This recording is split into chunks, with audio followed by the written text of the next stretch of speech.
yéen a kii Walf Quotidien xëyee tiis di ñu tàggee génnub àdduna ndem si yàlla Ibrahima Sène bu PIT yéen a cabinet gauche bi ñàkk na droitam ndax kàngam la woon ci wàllu politique rawatina liggéey lu yaatoo yaatu ca PIT gamu nekkoon fegoo nag ndem si yàlla Ahmed Dansokho yéen a kii Walf Quotidien ne Ibrahima Sène ku déggu woon la bokk na ci doon xamlal lu bari njiitu réew mi Macky Sall moom sax moo njëkk a taxaw ci coalition Benno Bokk Yaakaar xamle ne troisième mandat warta am ci élection présidentielle yu 2024 yéen cabinet ku ñu ràññee la itamit ci wàllu syndicalisme CSA jot na ci liggéey lu yaatu ak ndem si yàlla Iba Ndiaye Diadji moom Ibrahima Sène bu PIT démb lañ ko jébbal boromam yéen cabinet ci teewaayu njiitu réew mi Macky Sall mi ko delloo njukkal sargal ko xam le ne Sénégal ñàkk na kàngam Ibrahima Sène dem na yéen cabinet réew mi quotidien xëy dem ci wàllu politique ak tolluwaayu réew meek société civile bu Sénégal Alioune Tine kenn la ci ñoom bokk na ci àdduna ne ba léegi munta tëddee njaaxanaay ci lu bari ci réew mi rawatina li fi tàmbale xew ci wàllu justice kenn waru ko noppee jot naa sax mel ni kuy tonto Abdou Karim Fofana ci ñi nga xamante ni mu doxalee ak waxee ci Alioune Tine xam le ne ñu fàttaliku lu ñu jotoon a daj ci njiitu réew mi Macky Sall ba mu falu ci élection présidentielle yu 2012 yi weesu mu ngi ci yéen kaabi di réew mi quotidien yéen kaabi di Sud Quotidien mu ngi ñu dégtal élection présidentielle yu 2024 société civile ma ngi cay béy waram ne bëgg nañ ca amal élection yu mucc ayib fii ci Sénégal ay élection yu leer te ànd ak société civile woote Sénégal ngir ñu soobu ci yooyu le wote yéen a kaabi di Tribune ne ndax dina ci soobam déet Idrissa Seck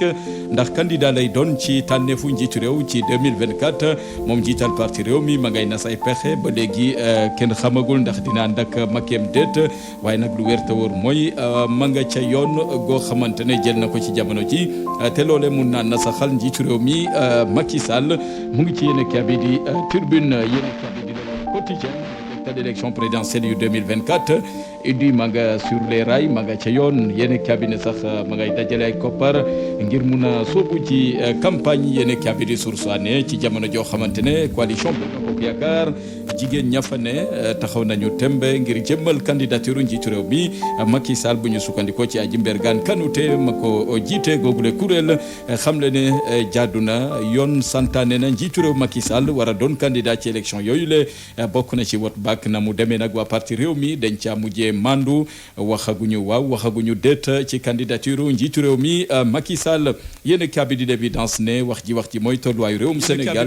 mu ngi ci guddi gu bër setagul bu ñu sukkandikoo ci Pape Modou Fall directeur de l'emploi mi xam le ne élection présidentielle yu 2024 lu bëree bëri la wundu ci jamono joo xamante ne Sénégal pétrole gaa ngi fi gaz gaa ngi fi lu ne mun na cee tabbi ba tax na li war mooy ñu fabaat réew mi dénkaat ko njiitu réew mi Macky Sall ci élection présidentielle yu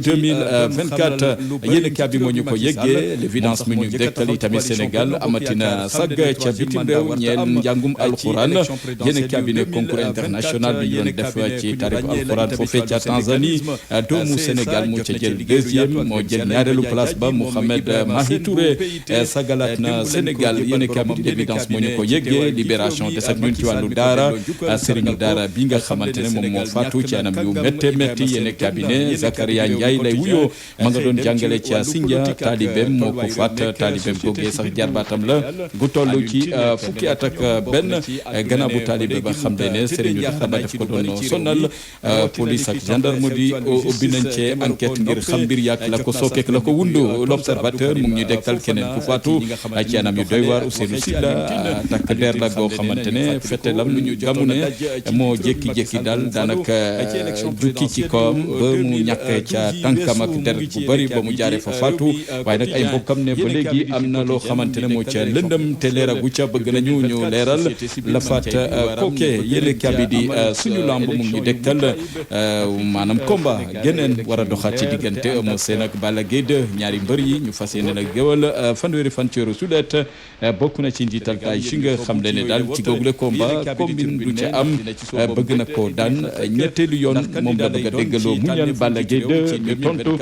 xam ne daal googu le combat du ci bàyyi dara bu laajee xeex dina ko amal bu laajee tamit bëre dina feeñ ci googu combat Eumeu Sène Balla Gaye 2 ñaari mbër yi waxtaanee nañ ko laata ñu leen di géewal ci arène nationale yema fu ñu jeexalee xëtu yéenekaay yi ci baatu askan wi tënk la woon Tribune yéenekaay bi di la quotidien mu tegtal élection présidentielle yu 2024 Idi ma nga sur les rails ma nga ca yoon yéen cabinet sax ma ngay dajale ay koppar ngir mun a sóobu ci campagne yéen cabinet sursoine ci jamono joo xamante ne coalition Benno Bokk Yaakaar jigéen ña fa ne taxaw nañu tembe ngir jëmmal candidature njiitu réew mi Macky Sall bu ñu sukkandikoo ci Aji Mbergane Kanouté ma ko jiite googule kuréel xam le ne jaadu na yoon santaane na njiitu réew Macky Sall war a doon candidat ci élection yooyu le bokk na ci wot bak na mu demee nag waa parti réew mi dañ caa mujjee mandu waxaguñu waaw waxaguñu déet ci candidature njiitu réew mi Macky Sall yéen cabinet d'évidence ne wax ji mooy tolluwaayu réewum Sénégal mu ngi ci guddi gu bër setagul bu ñu sukkandikoo ci Pape Modou Fall directeur de l'emploi mi xam ne élection présidentielle yu 2024 lu bëree bëri la wundo ci jamono joo xamante ne Sénégal pétrole gaa ngi fi gaz gaa ngi fi lu ne mun na cee tab bi ba tax na li war mooy ñu fabaat réew mi dénkaat ko njiitu réew mi Macky Sall ci élection présidentielle yu 2024 yéen kaa bi moo ñu ko yëggee l'évidence mi ñu dégtal tamit Sénégal amatina sag ca bitim réew ñeel njàngum alxuraan yéen kaa bi ne concours international bi ñu doon def ci tarif alxuraan foofee ca Tanzanie doomu Sénégal moo ca jël deuxième moo